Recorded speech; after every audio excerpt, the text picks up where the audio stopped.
dusenga Imana. Uhoraho mwami Imana yacu wambaye, abana bawe turi muri kino kibanza dufise imitima yiteze, dufise imitima ikunyotewe, dufise imitima ifise amatsiko yifuza guhura nawe, kugira ngo mwami Imana irushise kumenya ico yizigizwa, ico ugomba, ico wifuza, ico ubona ko dukwiriye, ico mwami Imana yatubwira neza tudakeneye ntitucumve muri kino kibanza. Ariko reka ijambo ryose risohoka mwami Imana rigira ububasha n'ubushobozi ku mwana wawe ari muri kino kibanza, ku muhungu, ku mukobwa ari hano hantu, kugira ngo yakire iciwe. Ndasenga ngo mwami Imana amaso y'imitima yabo yuguruke maze yihweze, amenye ico ugomba hejuru ubuzima bwawe, ico wifuza hejuru ubuzima bwawe. Umwe wese ave hano yakiriye inyishu y'ico yifuza kandi akeneye. Uzoba ukoze, ni mu izina rya Yesu Kristo umwami n'umucunguzi wacu dusenze tuti amen. Ingene tugiye gukora no kugukurikira. Ndisire yuko uyu munsi ivyo ngiye kuvuga biraza gusisita ibibazo byinshi cyane kuri benshi. Nico gituma ndifuza ko departement ya jeunesse ya hano ni nabo bansabye cyane, baranyinginga gose ati twe no kuri turamerewe nabi, ntituzi ivyo turimwo, kari ivyo n'ukatari ivyo, dutabare muvyeyi. Hari gihe ureka ibintu kugira ngo urabe ko by'ukuri abantu novuga bafise ukwitega. Imana ishimwe. Rero kenshi namwe nzobabwira ariko naramutse ko igihe ari iki. Rero navuze nti ibyo nza kuvuga biraza gususita ibibazo byinshi, mugabo inyuma y'ino conference novuga tuzoca turabiyindi yo kwishura iyi nayo. Haleluya. Kandi novuga nizera ko bigiye gufasha abatari bake. Rero tugiye gukora muri ubu buryo bukurikira. Ino conference dufise ibice bibiri, nifuje kuyigabura mu mice ibiri. Igice ca mbere ndagiye gufata akanya gatoya kukuganira namwe kubijanye nico usabwa kugira guhitamo kwawe n'uwo muzobana ubuzima bwawe bwose, apana gusa kubana ubuzima bwawe bwose. Nico gituma nifuje kumanza kubategura kubijanye n'ivyo musabwa kumenya imbere. Singiye kuvuga ibijanye no guhitamo. Harabaje biteze ko ngiye kubabwira ingene bagiye kumenya babo. Inyuma ya conference antuka nzoba namenye neza ko ndamubwira ego canke ndamubwira oya, ndamwemera canke ndamuhakanira. Jewe naje kuvuga ibyo usabwa kumenya imbere yo guhitamo. Waramaze guhitamwo ivyo nibindi. Je ngiye kuvuga ku bantu batarahitamwo, abamaze guhitamwo nabo peut-être kumbura za kwakira ivyo wawe, mugabo nawe kumbure uraza kumenya, urazi nimba warahisemwo plus bandanya gutegurwa no kwigishwa, hamugasanga wahisemo nabi, aho urafise uburenganzira bwo kubihagarika. Wanyumvise? Hari abantu bazi ko bamaze kwinjira muri relation badashobora kuyivamo. Muri fiançailles urafise uburenganzira bwo kubihindura. Mugabo wamaze kugira mariage nta burenganzira ufise bwo kubihindura. Tuvuga ngo niwe musaraba wawe nuwikorere. Nico gituma ijambo ry'Imana ritubwira Yosefu amaze kumenya ko Maria afise inda, yarabimenye. Birivuga ngo agabira mu mutima kumuhebera mu mpisho, kumubengera mu mpisho. Ni kuvuga ngo muri fiançailles urashobora kubihagarika igihe wasanze bitari bikwiriye. Hari abantu baza kuva ngaha badeconnection, bagize deconnection, bari baragize connection, uyu munsi baza kuva ngaha bagize deconnection. aho uravyemerewe. Mugabo wamaze kuza ngatwe uremeye ko aruvuga ati burya rero apote narihenze nasanze vraiment atari byo. Nimba ari ibyo ushobora guhindura ubihindure utarinjira muri mariage. Nico gituma nifuza kubategura kugira ngo mudakubita muhusha mutihenda. Turi kumwe. Mugabo cyane ngomba guhera kuri iki ni gikusabwa kumenya imbere yuko ugira guhitamo. Rero aho no tugomba tugire mugabo nabwiye ko haza ama conference menshi hanyuma Imana ivugane nawe. Imana ishimo cyane. Alleluia. Parti ya kabiri yino conference azoba ari bibazo.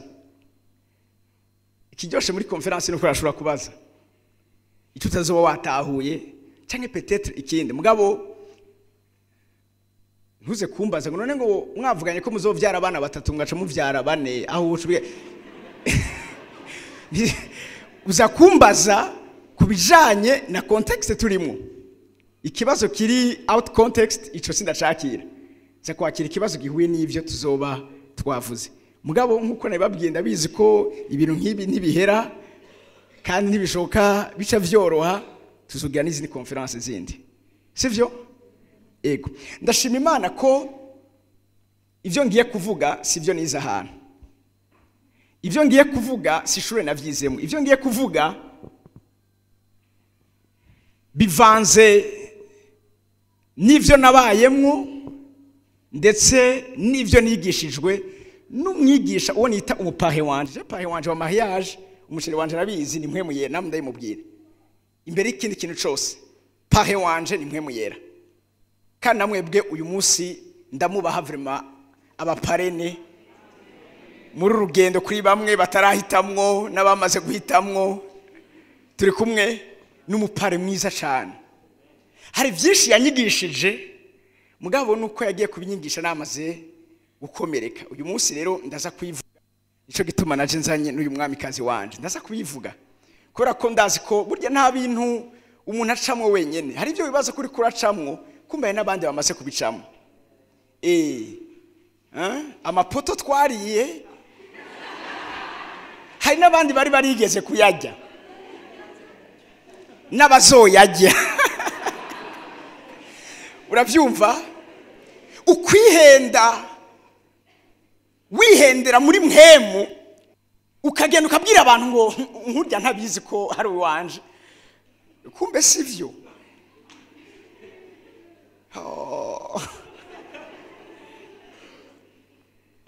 Harabashika bahungurutse amenyo menshi mwana ivyiza kame muwoshika mugabo bikagenda neza.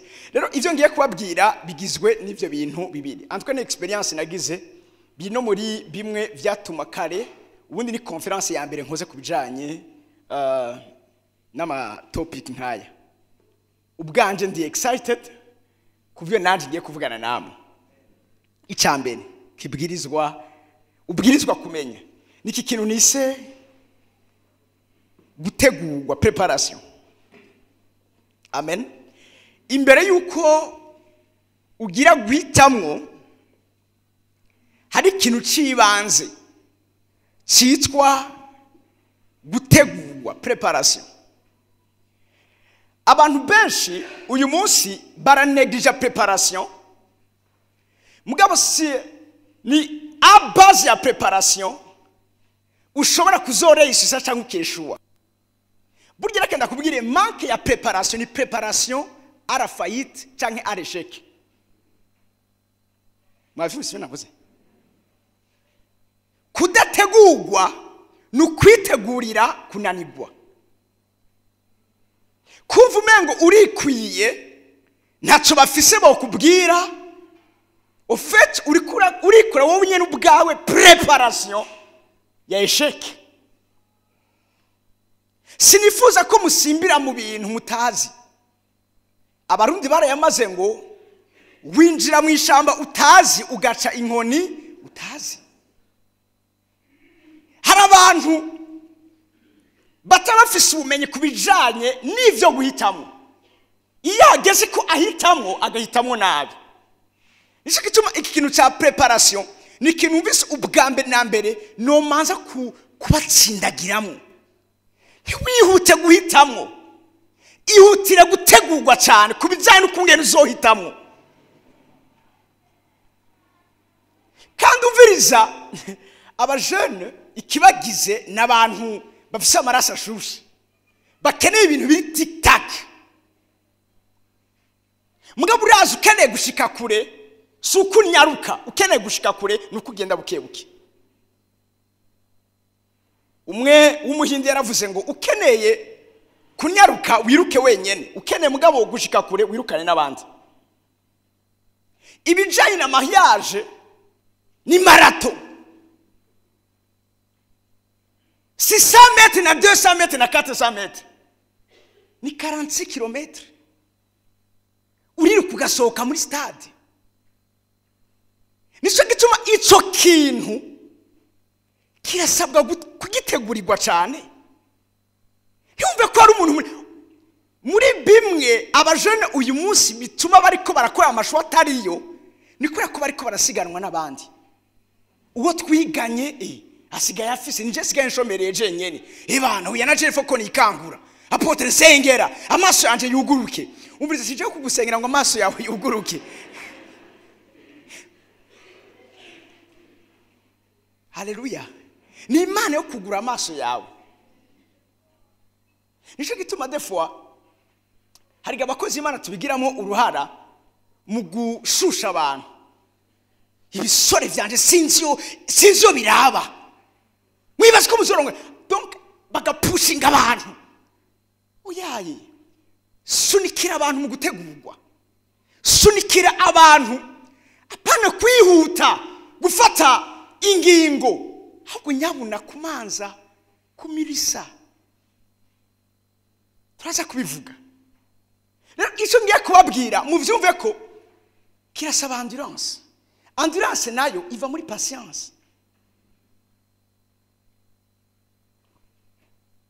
Hari umuntu abona umutipe aravata uyu nantuka niyagenda sinibaze ko nzosakura nkundi vuba. No, gira patience. Kenshi iki kintu Satani akunda kugikora. Satani n'umupirate wa mbere, arakunze gukoporora, kandi cya koporora kirasa na original utaravye neza. Ejo nibaze ko ningana ariko ndabivuga. Hari amata bakuye kuri marché abana bahora banywa, hama baca bazana ayandi yitwa nan. Ayo mata hariho ayakorewe muri Angola n'ayakoregwa muri Hollande. Umwana wanje arasanzwe anywa ayo muri Hollande, umva muri alimentation yo twagura. Hama umunsi umwe barantefura ati uzuzanya amata yaheze. Hanyuma ndaba nyene ngaha agashop kari ngaha kumusaga, ndaraba ni nano, okay ma numero 1 ndayazana. Umwana ayanyoye amutera ikibazo. Muima turi yumvera ko aya mata yabura yanyu kandi nta yandi yanywe yaraye kubereki ayagize ikibazo. Tazwa gusanga hari akadetaye tutigeze tubona. Ayo yamuteye ikibazo nayo muri Angola, aratamutera ikibazo nayo muri Hollande. Mugabo uravye ingene igikopo cyayo arasa namwe, mugakora ako kantu made in Angola na made in hariya ako gadetaye gusa nahushije katumye umwana agira ikibazo. Birashobora kuba bisa, abashaka kuza kurondera abashaka kuba bafise bya bindi bisa n'ivyo ugomba, mugabo cyo bituma ubwiza kugira patience kugira ngo urabe ko tudetaye twose turimo. Rero ubwa mbere na mbere umaze tumbe ntacuri kurihutira, mbara muri kubati ntacuri kurihutira.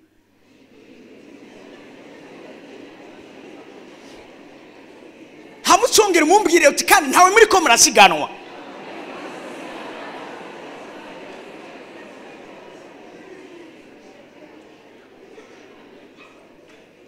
Haleluya. Wundi yaraje arambira apotre babamaze abakobwa bose babamaze.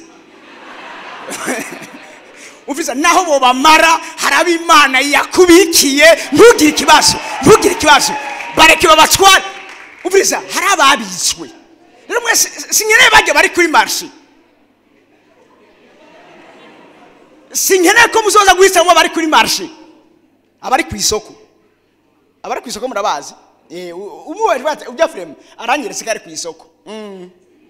Sinza kuvuga byinshi ndabisi ko murabizi.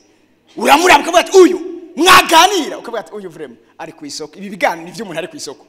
Abo mwe mukenesa abantu bari ku isoko mwebwe abo mukeneye n'abantu bari muri stock canke bariko barahingurwa.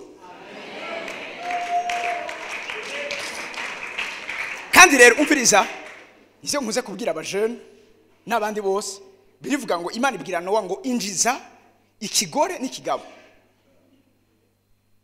Mu bwato hariyo ikigore n'ikigabo. Ikigabo cy'umuserebanyi n'ikigore cy'umuserebanyikazi. Ikigore ikigabo. Igihe cyose Imana ibona ikigore ikigabo. No kuri wo nimba uri kigabo ari ikigore cyawe. Rero usikubona wasiwasi ikigore n'ikigabo cyacu. Nugira ikibazo. Umuserebanyi yari amakupure gusa mu bwato. Rero ntawe muri ko muri munasiganwa, ntawe uri kuragira ni barongore. Basubire barongore. Ariko wewe ni mu gihe cyawe. Preparation, vuga ngo preparation. Amen. Somera gatoya kame mumvyo tuvuga urumva nyene dufise aho tubikura. Somera Esther igice cya 2 umurongo w'9 hamwe tusimba usomere ku murongo wa 12.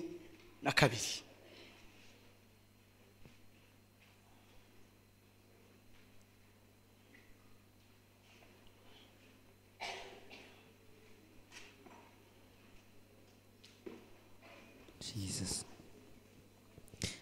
Esther igice cya 2 umurongo w'9.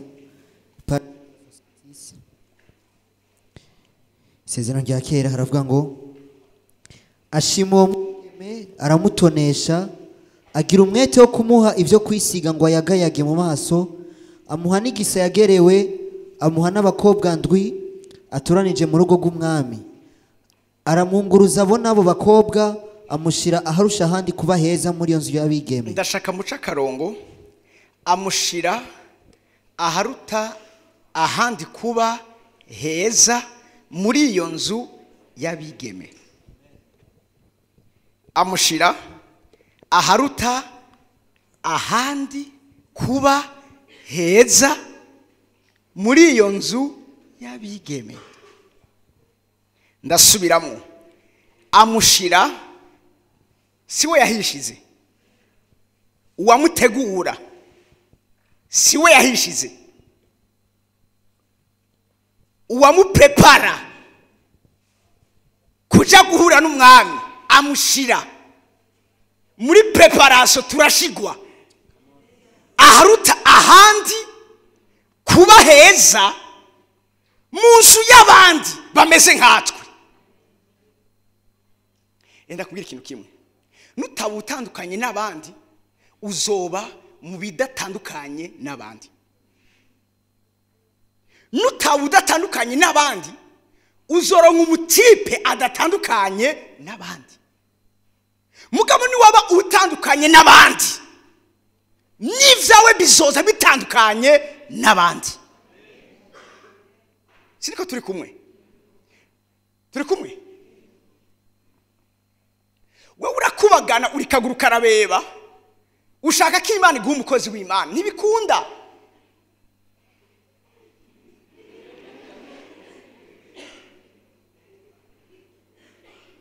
Uri isimba rubebe ukeneye mu marayika Mana nkeneye utigeze kumenya umukobwa. No, nimba umukeneye manza uje aharuta ahandi. Abakobwa sikto umva hano tuko turavuga n'abahunda za kubasako ikamaze bwana bashiki banje nta numwe ataheva umutipe wa bien, nta numwe adaheva umubogari nka runo hari inyuma. Abakobwa bose bafise inzovu guje ni umutipe azonterura.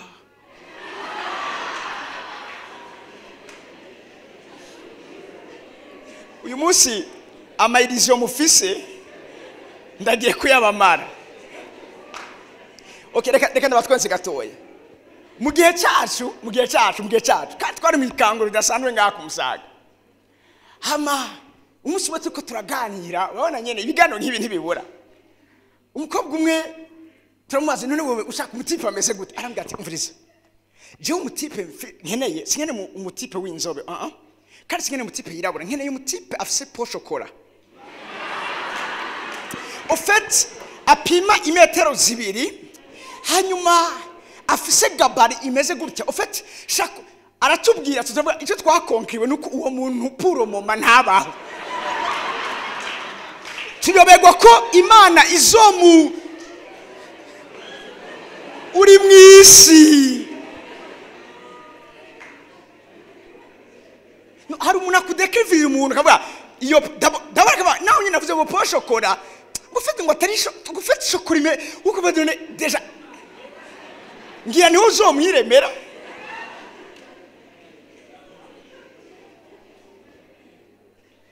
cyituma préparation irakenewe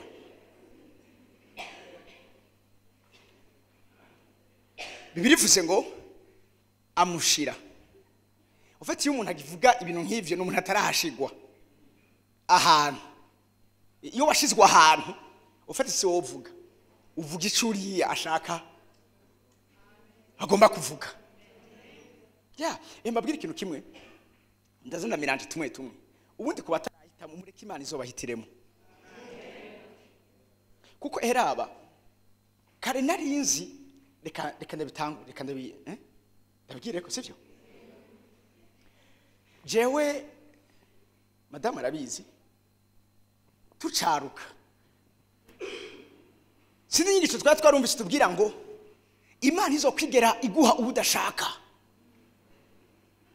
nico gituma ubwizo kumudekiva ukavuga ibiro ukeneye kazo bafise amashure yize quartier avamwo ukavuga vyose ukavuga tayo ushaka je bangeze ko nababwira nti jewe shaka gutwara umuntu w'inzobe nyinshi kandi avyibushe 44 giga pana kuzana amata ekonomi je nari nkeneye bamwavuga fuso nico gituma imbere ikirasho naza kukizako hari ikintu cyitwa maturité gikenewe cyane imbere yuko uhitamo utaragira iyo maturité manzi urindira ukure Haleluya umunsi umwe muhemuyera muri ryashoye nababwira aranyicara karambwira ico gende ko navuga ivyo nkeneye arambwira d'abord wowe urazi ico uri ndavuga ndakizi kuko narakibwiye mu 2004 nambwira kwemera arambwira none ico ukeneye wiyumvira ko ukeneye cyane umuntu w'urukoba rumeze gutya n'ibiro bingana gutya n'amatangana gutya jewe nkeneye kuzo rongora uzo kubera umufasha eske inzobe n'ibiro byinshi bifise ubufasha ubuhe kuri wewe mu gikorwa naguhamagariye tugenda bwa muhemera uranyinjirije ubuzi kuyo mugabo nza gusanga icari karambira nico arambira ngo ndaguhaye ugende ukore amarosheshe ubaze abantu bose bagize mu mariage ubabaze ivyo kare bavuga ko bari bakeneye ku bagore bakeneye ku bakobwa bakeneye kuzotwara nimba bavuga ati yize amashure aya dabo je sinkeneye umuntu atari mu docteur je nkeneye mu docteur okay ayo matre yose uvuga ucubambariza abo batwaye ubaza bamaze kurongora nimba bari bafise amatre 10 kuri uwo muntu uwo batwaye afise amatre angahe muri 10 abo nabajije nasanga uwatabuyibabi yatwaye umukobwa afise amatre 3 muri 10 ofecha nza gutahura yuko ico dukeneye sikiri nyuma tugituma utarashigwa ahantu Esther yashizwe haruta handi uhitamwo gwana uyu musi hari abatipe nivyo baromde bimwe nababwira abatipe bafise kameme cyawe nawe navyumva se novugana umuntu vraiment atagira urabibona no umwe anyamiza misi yose muri R11 n'urugendo twamba tugira misi tuva ngaha tuja gukesha muri Mirevame chaque vendredi muri 2011 R11 ni kuvuga ngo ufite niyo yari indege yacu wewe nguza kugenda ni kwaguye R11 wacumenya ko muraza kuhagaza n'amaguru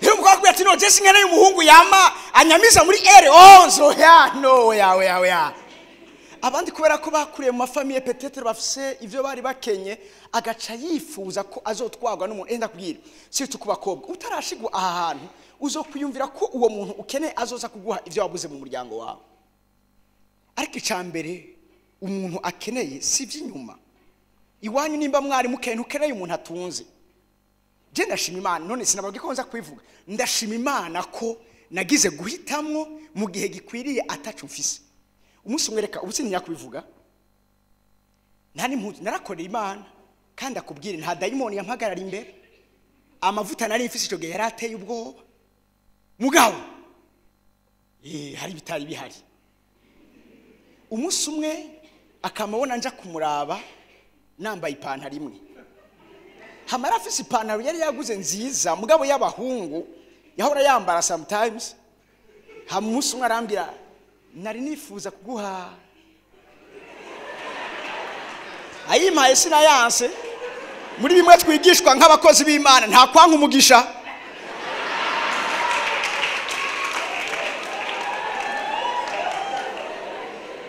hawushagwe ngo oya umukobwa guhimuzu abakugaye urumva itarashigwa ahantu uri muri bya bindi by'isi arayimpa umviriza rero sasa ibintu bitwengereje yari nziza cyane nayo ayimpa yaciye iruhurira yayindi namamwo hama petit frère wiwe yari musavye hanyuma umunsi umwe namubwira nti sheri nari nufuza kuza kuraba asarambaza uza kuza kundaba wambaye iki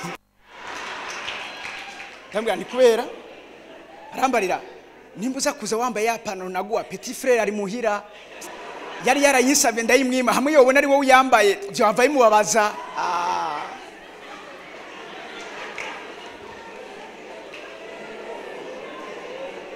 umbisho shaka kubabwira sibira ndabatwenze umbisho shaka kubabwira iyo nza guhitamwo meze nk'uyu munsi namati ko ndabishimira Imana yankunze atacu mfise urumva ko n'impuzu yazima Imana duhezagije cyose uyu munsi sinomwigira ko hatari turazinanye ahandi umviriza nta kintu kibabaje nk'iyo ndiko ndafasha ingo umugabo akabwira umugore ngo urazi we kataco wari uri icuri njewe nakikugize ico ni gikomere kidakirira muri kira uyu munsi nzi kumugisha mfise Imana yumpaye turi kumwe uyu munsi urabona umaze gutangura kuba populaire célèbre nta numwe atabagushaka birivuga ngo kubera ko usize amavuta atamirana cyo gituma inkumi zigukunda ni kuvuga ngo gusigwa amavuta abakozi b'Imana muri ngaha ivyo bituma inkumi zigukunda ari nyinshi uyu munsi nari kuba mfise ikibazo cyo kungeno hitamo turi kumwe byambereye byiza muri ico gihe rero urumva uraza gusanga ivyo ukeneye sibirya abagenzi bakubwira kukeneye Jengi ni mutipa nsohokana nkene mutipa no umvise d'abord hari ibyo bwiza kumanza kumenya cyo gituma ngomba kumanza kubazana muri no angle ubwa mbere na mbere ya maturity turacakundana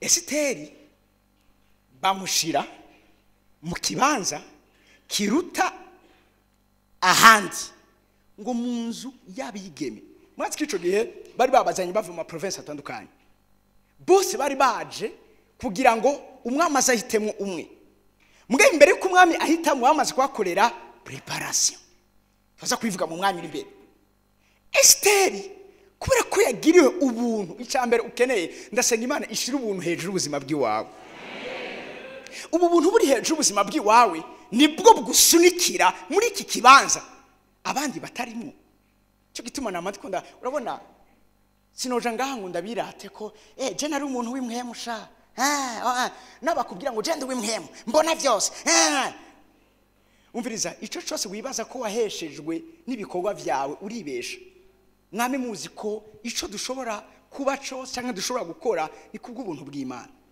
Esiteri mwibuke ijambo ry'Imana yavuze ngo atoneshwa imbere y'uwo muntu yabategura. Icambere cabaye yagize faveur imbere yiwe.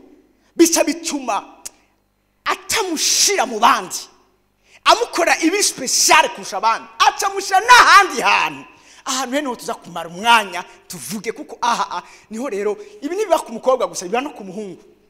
Aha rero niho ibintu bihindukira ndetse niyo hageze ko duhitamo tuvuye ahantu niduhusha. Dukubitaho. Imana ishimwe cyane. Komeza usomeye ntwari wahejeje somera. Kandi Esiteri ntaho yigeze aserura ubwoko bwabo bwaribwo cyangwa umuryango wa oya uri kuri 10 sur some 9 hamwe tusimbira kuri 12. Ashima uwo mwigeme aramutonesha umwete wo kumuha ivyo kwisiga ngo yagayage mu maso amuha n'igisa yagerewe amuha n'abakobwa ndwi atora n'ubw'umwami aramwunguruza bo nabo bakobwa amushira harusha ko ahandi kuba heza muri iyo nzu y'abigeme 12 nuko umwigeme wese yashikwako n'urubugwiwe rwo kujanwa ku mwami Ahasuwerusi amaze amezi 12 akorerwa ivy'abigeme. Amaze amezi angahe? Vuga nanje amaze amezi angahe?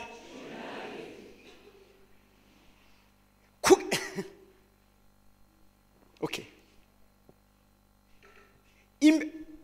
Iyumvire bategurwa amezi 12 kugira ngo babonane n'umwami ijoro rimwe. Just one night.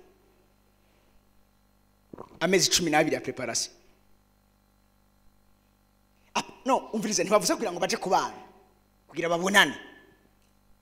Umwami yamukenera ijoro rimwe. Mugabo iryo joro rimwe hamwe n'umwami bari mutegura ko amezi 12. Iyumvire wewe uri kuritegura kuzohura nawe n'ubuzima bwawe bwose. Umva ukeneye preparation ngana gute? Tutuma preparation ikintu gikomeye. Babigisha ingene bitwara imbere y'umwami. Ingene bavuga. Rero ino preparation izana ikintu cyitwa maturité. Urazi nico ngomba kuvuga ko ana kamasago mayirukanga kwase kuronka umwanya wibazo. Maturité umviriza saba ribo boss bo kugira mariage cyangwa guhitamo. Usabwa guhitamo abwirizwa kuba ari umuntu akuze mu buryo pana bw'umubiri, uburyo bw'impwemo.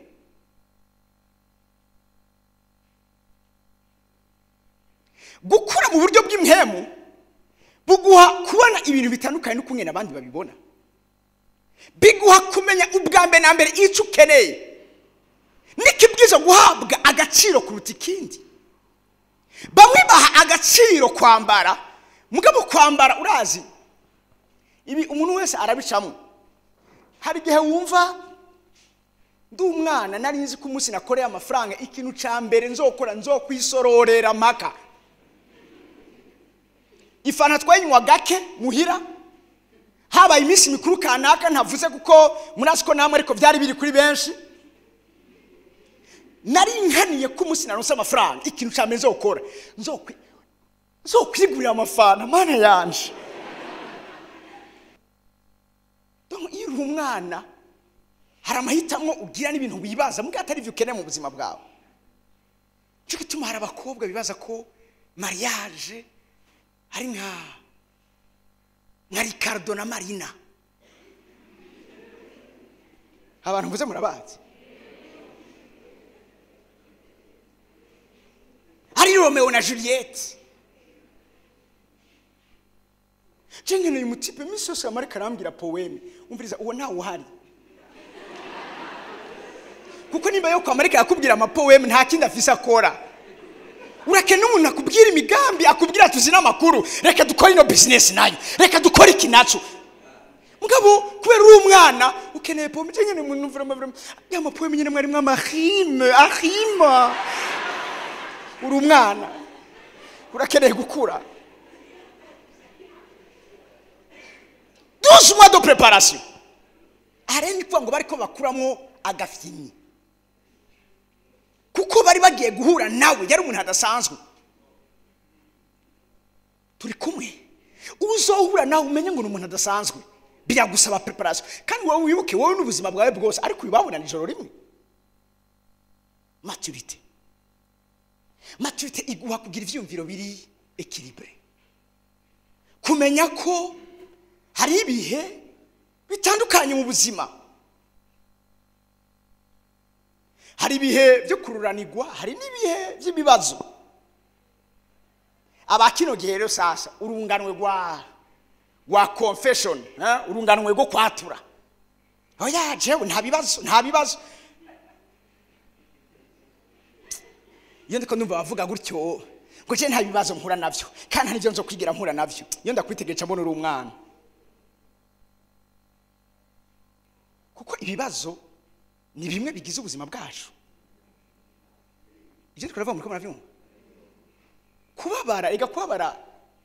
Kubabara nivyo birababaza mugabo haro kubabara dukeneye kugira ngo kudutegure kuba ikintu kanaka. Umuvyeyi kugira ngo yinjire mu rugezo rwo kuba umugore, kugira yinjire mu rugezo rwo kuba umuvyeyi araca mu mibabaro y'ibise. Turi kumwe? Ivyo bise bitahabaye umwana ntaza.